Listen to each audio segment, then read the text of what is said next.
Hi, this is Steve Andrews, Outlaw Bookseller, and it's time for another unboxing, as we say on YouTube. And it's a little package here, which has come from Japan. Don't you just love the Japanese? They're just so great at culture. They're so great at making things. Everything they do is just beautiful, and you know, they're just fantastic. And you love to go to Japan. It's on the list. So I'm going to unwrap this. This is going to be a Hawkwind unboxing, he said as he tore that really handy little thing there, because inside there are two Japanese Hawkwind CDs. There we go. Oh, look at that. And beautifully presented in a nice little bubble wrap envelope, which I can reuse for something else. Yeah, here we go. And these are two. I've got a lot of these Hawkwind mini LP things, and that's what we're looking at today. And these are two I didn't have, and I felt I should fill the gap, which will take me from the very beginning, from the eponymous first album, up to and including Choose Your Mask. So it's representing the classic period of Hawkwind. And we have here, oh, very nice indeed, Sonic Attack in the HQ version, the nice little sticker there, and the OB, and the album cover that we know and love, there it is. And we also have Church of Hawkwind. And of course, I've had a conversation about this online on one of the Facebook pages, that my theory is that this isn't a Hawkwind album, it's a Church of Hawkwind album. It's Church of Hawkwind by Church of Hawkwind. It's not Hawkwind. And we've had great fun discussing that. We'll come back to that in a moment. So just having a look. What I love about these is that I actually hate digipacks, and I really can't stand them. Give me a jewel case or give me death, as they say. But I do like these because they're so beautifully done, and you get the lovely little resealable envelope there. And I've got some spares of these, and I tend to leave the sticker on. There was a time when I used to curate these and put them into like a little mini PVC, but I don't do that anymore. I keep the original boxes, and there's it's the devil's in the detail, isn't it? There's the OB, lovely, which has elements of the album cover on it, of course. And then you get, oh, look at this, good grief. You get the mini sleeve itself, absolutely beautiful, with the metal hawks on it. Let me just have a look at the detail. Interesting. So something I again mentioned on Facebook, I think, is that, of course, Virgin of the World on this, the instrumental, but it's not instrumental, it's a spoken part. It's also on Church of Hawkwind, but it's on Church of Hawkwind, it's a different title. It's Experiment with Destiny, isn't it? And I'm sure on my original album vinyl copy of this, after Virgin of the World, it said in brackets from the Church of Hawkwind, which wasn't actually out then, of course. It doesn't say that on this either, so that's interesting. This is Atomhenge Japan, of course. And there's the disc in its own little poly-lined inner. And of course you get the booklet, which is pretty much all in Japanese. And this is the same as the double C CD version from Atomhenge some years ago. You get all the lovely ideograms, of course we can't read them. There's the odd word in English.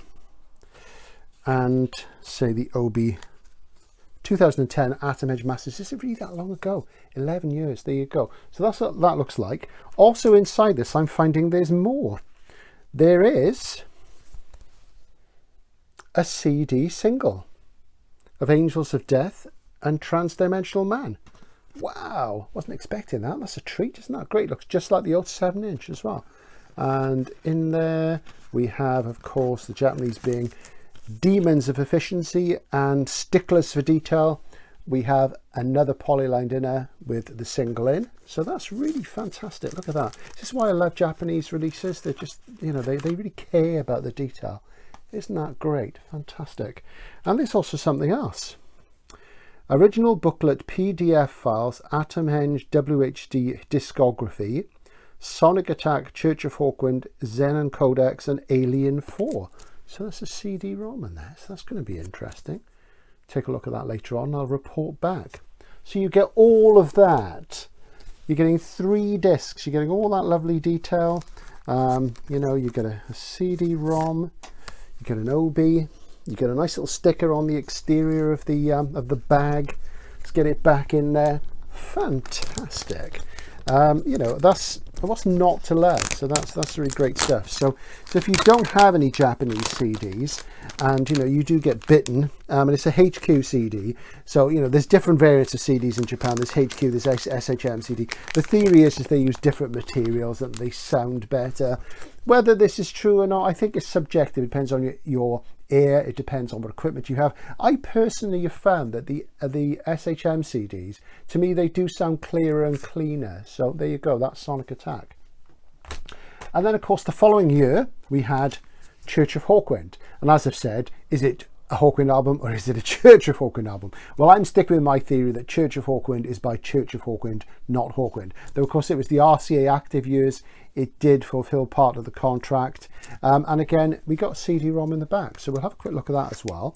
And Smudge the cat is wandering around. So if I get distracted or you hear some meowing or squealing or anything, it's not a synth sound effect from an old synth I bought from Keith Knighton or somebody like that, or Del Detmar or any of the guys who, or Tim Blake.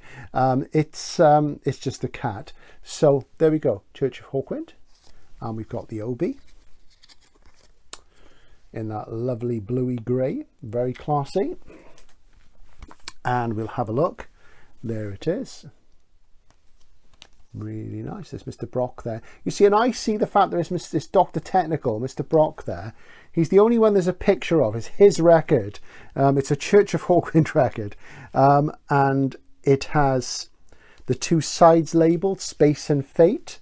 We have talked about that online, of course, and anybody who had the vinyl album originally will remember that, Space and Fate. And I'm just going to look inside. Do we get the booklet? Oh, yes, we do. And again, the Japanese, they cannot get it wrong. Look at that. When you bought the album originally, you had this because it was much bigger, but it's the same format. And it's got the first verse of Assault and Battery on there, Lives of Great Men Will Remind Us, of course, which of course is reused in Living in the Future. And it's got the lyrics and the pictures from the original, Nuclear Drive, which we know and love. Nuclear Drive reminds me of the Birds a lot, actually. And Star Cannibal, which personally I don't like. I think it's rather silly, and that's been sort of reused recently as Flesh Fondue. Fall of Earth City, Joker at the Gate, which is an interesting Harvey track, isn't it? So look at that. There you go. And I know all this is in the standard jewel case. Virgin of the World. And it says in brackets they experiment with Destiny. So there you go. Looking in the future, sort of a little bit sort of Elric-ish there, but a bit Viking, and some pictures from the stage show on the back. So you even get the booklet. Isn't that fantastic? But that's what I expected. Any other nice little bonuses? Let's take a shifty. You've got the disc itself and a poly-lined inner. I'm sure there's something else in here. And there's the little booklet covered in the ideograms. So all the standard elements you get with the cracking Japanese CD. I've got a Pink Floyd one of Animals, and there's about 10 different pieces of paper in it. It's incredible, you know, the amount of detail and care they go to. And we've got, it's the same CD-ROM as on this. There's probably elements which are in the standard jewel cases, but I will let you know in the description to the video below or at the end in the credits. So there you are, Church of Hawkwind, and that goes back in to the bag. And of course it's an excuse to play these, to listen to the sound quality, to see if it's any different, you know, and any excuse to revisit classic albums that we know and love. And I have said that I'm not a massive fan of Sonic Attack. It was one of the first Hawkwind albums I bought, as was Church of Hawkwind, if it's a Hawkwind album. But it is an interesting period because, you know, they're getting into some of the new synths and what have you, and doing some quite radical things with them. So it's going to be nice to listen to those again and enjoy the full lush Japanese-ness of their sound. So there's a little unboxing for you. So if you've never sort of fancied these, you can see how beautiful they are now. And I'm really glad. So I've got my collection completed now from the beginning, from the first album right the way up to Choose Your Masks. I do have some SHM CDs in dual cases as well of the early UA albums, and they're fantastic. I really, really think there's something special. Maybe one day we'll see them on DVD audio, Blu-ray audio. Fingers crossed, nice 5.1 mixes, that's what we want. So that's Outlaw Bookseller signing off with an unboxing of Sonic Attack, Church of Hawkwind. Have a great Hawk Day. Bye for now.